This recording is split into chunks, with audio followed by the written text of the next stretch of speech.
It's been 3 weeks since WWE's Black Wednesday, or maybe it's 5 weeks, or 5 days. What even is time? Where the company released or furloughed or reported 40% of its staff, including on-screen talent like Zack Ryder, Eric Rowan, Rusev, Sarah Logan, and Drake Maverick. One of the names released was former Impact champion EC3, who was never pushed to the extent of his potential in either NXT or the main roster. He had a brief feud with then WWE star Dean Ambrose on first being called up, which the now Jon Moxley would later tell Talk Is Jericho that EC3 was punished for by WWE management because he didn't get over in the way they wanted. That's all your fault, EC3. WWE later tried out a new pairing of EC3 and his real-life best friend forever, Drake Maverick, at a house show, but WWE didn't like that either, so EC3 was taken off TV and only used for 24/7 title shenanigans until he suffered a concussion, taking him out completely around October time. Now he's EC3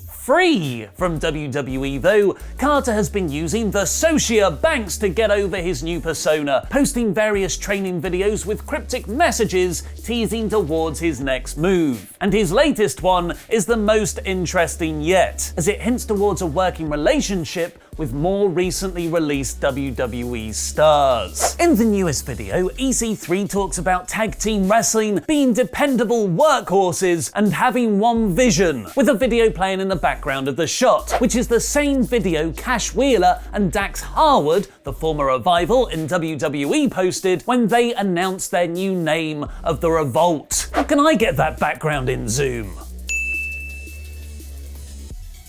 Thanks, mysterious editor in the sky. You're welcome, Ollie.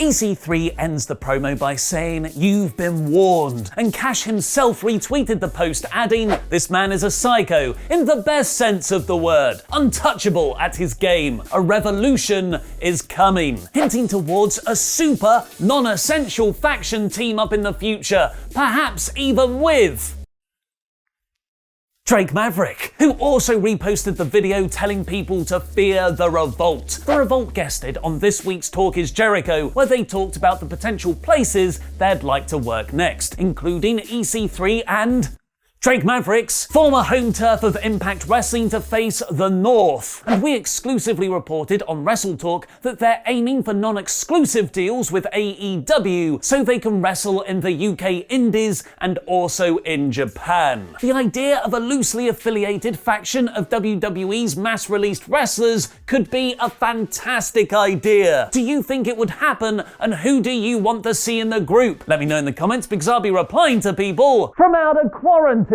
One thing EC3's immediate future likely doesn't contain, however, is being revealed as the mysterious SmackDown hacker. Because, as we all know, based off one obviously trolling tweet from WWE on Fox, it's CM Punk. It's speculated that this Sunday's Money in the Bank, yes, I also forgot it was this Sunday because I don't know what Sunday even is anymore, we'll see the SmackDown hacker's identity revealed, as they've teased the truth will be heard this weekend, potentially breaking up an established tag team. Several names have been thrown around backstage as the identity, including Chad Gable, Mustafa Ali, and Xavier Woods, with one report hinting it could be a mixture of all three, with the hacker actually being more than just one person. But going by WWE and Fox's hints, it's 110% definitely CM Punk return confirmed! Thanks for your support on Patreon, the $100 man CD Horver. After the hacker infiltrated Tuesday's episode of WWE Backstage, WWE on Fox's Twitter account posted, "Do I have your attention now?" which is a famous CM Punk line during his pipe bomb era character. And then Renee Young flat out asked in the show's discussion over the hacker if it could indeed be Punk. According to CM Punk himself, it's not, as he's replied to the WWE on Fox tweet with a gif of Fozzie Bear from the Muppets doing a facepalm. That's exactly what he would say. Mentioning Punk's name is far more likely a way for WWE and Fox to build interest in the struggling WWE Backstage series. Who knew putting CM Punk's name in a title would increase views? As he's returning in his part-time special guest role next week. And adding further evidence to CM Punk return denied, Twitter user Michael Carr pointed out out, the hacker has been shown to have no tattoos on their hands, while Punk does. I wonder what CM Punk's longtime rival, both in and out of the ring, Triple H, is up to in all of this. Oh, he's selling loads of company stock. According to an SEC filing, Triple H, shoot name Paul Levesque, but it's still real to me, damn it, has sold over 23,000 shares in WWE, which totals to around $1 million. Senior Vice President Mark Cowell also sold off a portion of his stock, as did Executive Vice President Bradley Blum and Executive Producer Kevin Dunn. This might not be the sinking ship strategy it first appears like though, with many businesses seeing their shareholders cash out ahead of the looming greater recession. This actually appears to be an annual tradition for the McMahon inner circle. In July 2018, Dunn, Triple H, Cowell, Stephanie McMahon, and then co-presidents Michelle Wilson and George Barrios sold a combined $160 million worth of stock. And in March last year, Vince McMahon sold more of his shares in order to fund his now failed XFL. Unfortunately though, this might not be the only dodgy business practice in the wrestling industry, as now it's time for the 6th of May episode of AEW Dynamite in about 4 minutes. Before I start the play-by-play portion of the review, I want to give my thoughts on the episode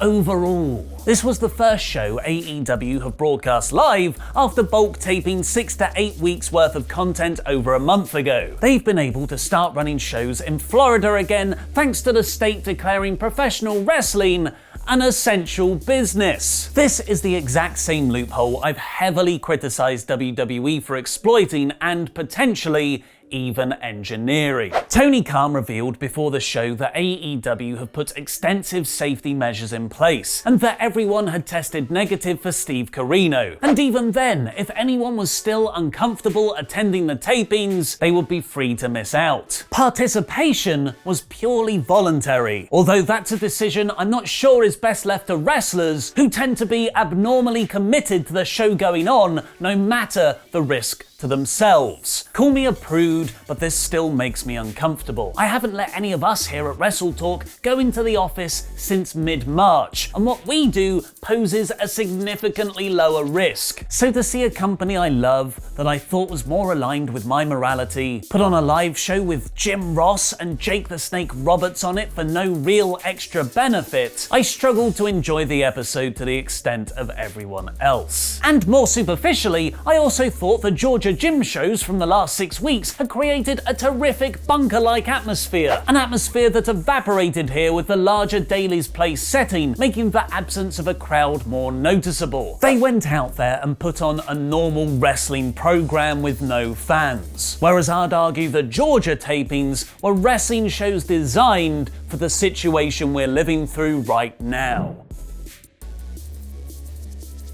The episode opened with Cody Rhodes building momentum by beating Joey Janela in a typically good back and forth match. Nyla Rose squashed enhancement talent Kenzie Page, and MJF cut a really good pre-tape promo before being neatly undermined when Tony Schiavone revealed he'd be facing Jungle Boy at Double or Nothing. Jon Moxley beat Kaz, but it was the angle that followed that mattered. Both SCU and Mox were beaten up by the Dark Order as Mr. Brody Lee challenged for the AEW Championship. Moxley had the perfect badass retort after being beaten down. All you had to do was ask. And Lee walked off with the belt. A title match between them for Double or Nothing was announced later on. Lance Archer continues to kill everyone close to Cody ahead of their Double or Nothing clash. Not just murdering QT Marshall here, but also having Jake Roberts bring back his snake.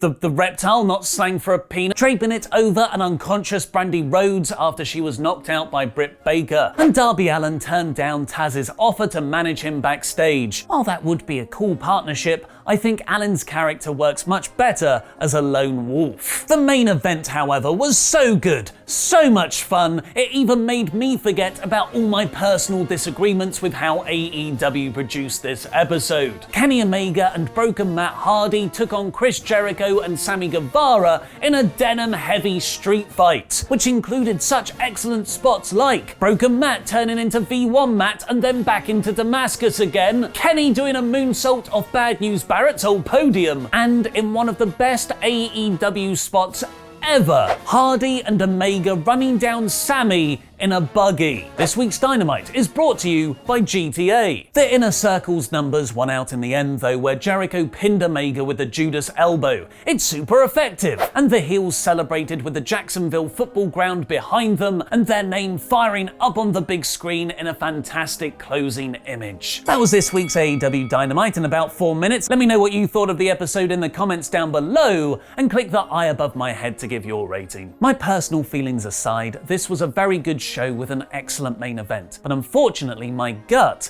can't get past those personal feelings. As such, I don't feel like I can give this week's episode a rating. But that's just one guy's opinion. Feel free to politely debate me down below. What does have a consensus, however, is the greatest moment in Quizzlemania history, and it happened on last night's episode. I tried to go for a tactic and it definitely hasn't worked. Oh no. Because I ran out of time to draw the other person. But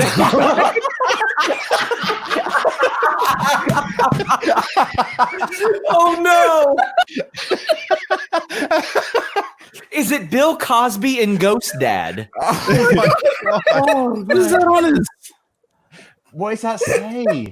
What is that? It shouldn't even. There shouldn't be words or letters. People. Oh! no. It's Heidenreich sex. What? It's What? Heidenreich sex. No! No! Yeah. Yes. It's Pete. Who loves that Heidenreich sex, baby? It was the tattoo. It was the tattoo from earlier in the episode. Watch the full crazy episode of Quizzlemania by clicking the video on the right now. And what are the 13 biggest takeaways from the Revival's shoot interview on Talk is Jericho? Click the video below that to watch Adam Blompier's latest list. And make WrestleTalk.com your homepage to keep up to date with all the latest wrestling news. I've been Ollie Davis, and that was wrestling.